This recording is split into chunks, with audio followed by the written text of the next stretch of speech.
What is up, Premier Planet? This is Danny Dixon here, and I'm continuing the Native American Wrestlers You Should Know series. Randy has been doing these on YouTube, and I'm helping him continue the series. On today's episode, we are going to be talking about someone that most people think when they hear Native American wrestler. We are going to be talking about Tatanka. Let's dive into it, shall we? So, the origin of the Tatanka name, his ring name actually is a Lakota word that means bison. My apologies if I mispronounce Lakota. I believe that's how you say it. And Tatanka himself is part of the Lumbee tribe. So he's a true Native American. It's not just a character. It's not just a gimmick. He truly is. Before he embarked on his wrestling journey, he competed in powerlifting and bodybuilding and competed in various competitions. And he also went to an open tryout for the Miami Dolphins in 1987, but he turned it down for financial reasons. I believe he wanted to stick with his job as it was making more lucrative money. And he started his wrestling journey in January of 1991. He had a tryout for WWE, and that led to Tatanka eventually doing extra work before being on WWF programming at the time. And once he started getting televised matches, he went on an undefeated streak, and that became what he was known for. So he would wrestle on the house shows, but the house shows wouldn't count towards his undefeated streak.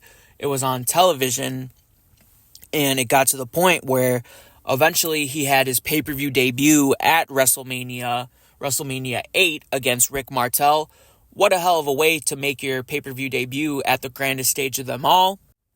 And I wanted to specifically call out a match that he had at the year following's WrestleMania 9, where he fought Shawn Michaels for the Intercontinental Championship. Although the match ended in a weird count-out situation, it definitely is cool for Tatanka to say that he fought Mr. WrestleMania himself, Shawn Michaels, at WrestleMania for a championship. So I definitely think that match should be revisited, although the ending was a little bit funky. But technically, that was a victory for Tatanka because he ended up winning by countout. And looking back at everything, I feel like Tatanka always had high energy. You know, you hear his theme song and it immediately, you know, it's going to be high energy.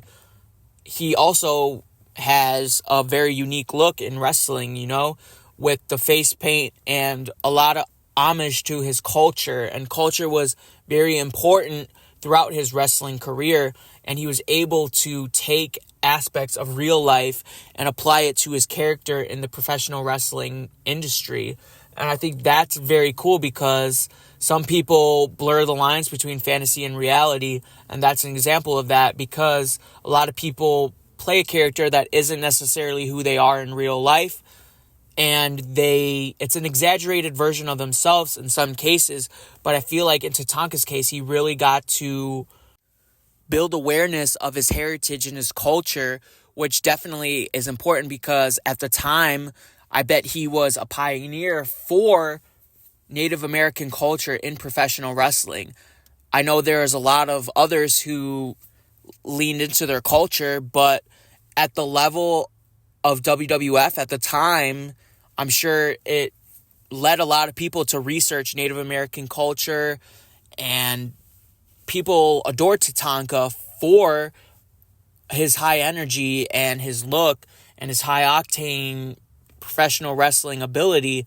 You know, there's a reason why they brought him back in 2005 because they viewed him as someone who could fulfill a specific role in WWE, and that's a true testament to his work ethic and how he carries himself in the ring and out. And I definitely think it's cool that he had that longevity in WWF and then inevitably WWE when he returned in 2005. You know, he is someone that's going to have a lasting impression because not only did he become that pioneer for Native American wrestlers, He arguably is the most well-known Native American wrestler. You know, when people are asked, name a Native American professional wrestler, I bet a lot of people are going to say Tatanka. But he also gave The Miz his first match. And as many of you know, The Miz is someone who's been in WWE for well over a decade. He is, I would say, a household name for WWE at this moment. And you only get your first match once.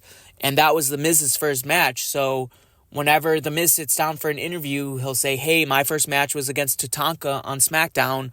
And then that is going to spark a new generation of WWE fans going back and seeing The Miz in 2006 when he was younger and when he had the mohawk face Tatanka.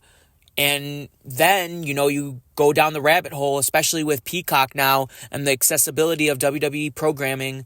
You'll say, hey, who's this Tatanka guy? That guy has great size. He has a lot of energy. Let me go watch his matches, because nowadays in professional wrestling, everything is so easily accessible. Before the WWE Network, and I mean, I'm on the younger side of the WWE audience, albeit there's more kids that are watching it now, and I'm a young adult. But still, back when I was a kid before the WWE Network, we would have to watch it on YouTube in like 280p. We would have to watch it on Daily Motion. We would have to hope that someone's streaming the pay-per-view. But now everything's accessible with Peacock, with the WWE Network. If you live outside of the United States, you can easily find matches of these wrestlers from all generations. You know, WWE has basically everyone's tape library on Peacock. You can watch ECW, WCW, WWF, AWA, all that stuff is easily accessible to you. So once you go down that rabbit hole, you're remembered for years to come because new people are introduced to you all the time. You know, I also work in advertising, and it's so important with SEO, search engine optimization, to have that traffic. You know, all it's going to take is one person to search Tatanka, and then you'll see all these matches. You'll see his Wikipedia page. You'll see his cagematch.net page, and you could find all of his matches there. And I definitely think for this month, we need to thank Tatanka for being such an influential person for Native American culture, for professional wrestling too, because he gave The Miz that little push to get The Miz where he is now. You know, The Miz started off as a TV host. He wasn't necessarily an in-ring performer, although he did start that when he was signed to, I believe, Deep South Wrestling at the time. But still, Tatanka is one of those guys that he was signed to WWE for a reason. And I believe he's still on a Legends contract.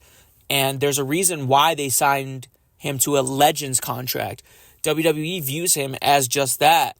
He's someone that fans are going to remember for years to come. And I feel like his legacy in professional wrestling should be honored. People should go back, watch his matches. Go back, at the very least, watch that match with Shawn Michaels. If you are a big fan of Shawn Michaels, you're going to want to see all of his WrestleMania performances. So that match with Tatanka's on that list. Go check it out, WrestleMania 9. And as we start coming to a close, Native American wrestlers, you should know, Tatanka, check his matches out. Go give him a good old Google search if you're not familiar with him. He deserves more credit for all his contributions to professional wrestling. I'm sure Randy has a lot of stories with Tatanka as well, so feel free to reach out to Randy and ask him some stories about Tatanka. I'm sure you could get a hell of a lot of information from Randy when it comes to that. And we just want to extend our thanks to Tatanka for being such an influential person in professional wrestling and helping the next generation, you know, the Ruthless Aggression era superstars. So we extend our gratitude, and we hope that you are enjoying this series. Now, make sure you are checking out our new streaming service for Premier Pro Wrestling, ppwlive.com. You could find our back catalog of a bunch of matches, as well as our weekly Friday Effin' Frenzy tapings.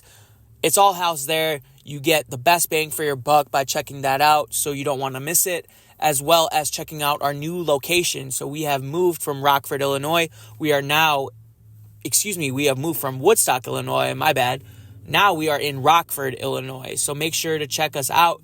We are at 3839 Broadway in Rockford, Illinois. Family-friendly professional wrestling. Come see some of the hardest working professional wrestlers today. Everyone's fighting for that spot, the elevation to get to the next level. And you're going to see incredible athletes like Sensei, Jose Acosta, Rockstar Rosie, Badass Brandon Campbell, Jake Hazard, Jesse Danger. The list goes on. Jay Leone. Make sure you're coming out to a live show. You will have the time of your life. Trust me on that. This is Danny Dixon signing out.